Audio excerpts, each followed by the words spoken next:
નંદરાણી આવી અને ભિક્ષા આપે છે અને શિવજી એ થાળની સામે જોયું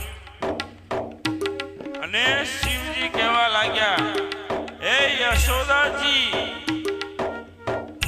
મારે આ હીરા મોતી માણેક આ કંચન મારું કાંઈ કામનું નથી. એટલે નંદરાણીને એમ થયું કઈ ઓછું પડ્યું છે.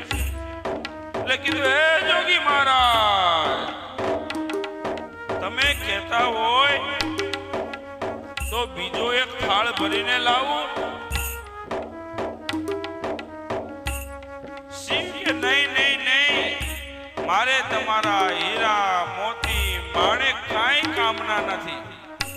અને આપણે બધાય બાપા જાણીએ છીએ કે હીરા મોતી માણેક હારે મારા શિવને કાંઈ લેવા દેવા નથી. શું કામ? કે મારો કૈલાસપતિ, મારો રામેશ્વર ભગવાન, મારો સોમનાથ દાદા એ તો ભભૂતિના માણસ, સોનું એને ન ખપે.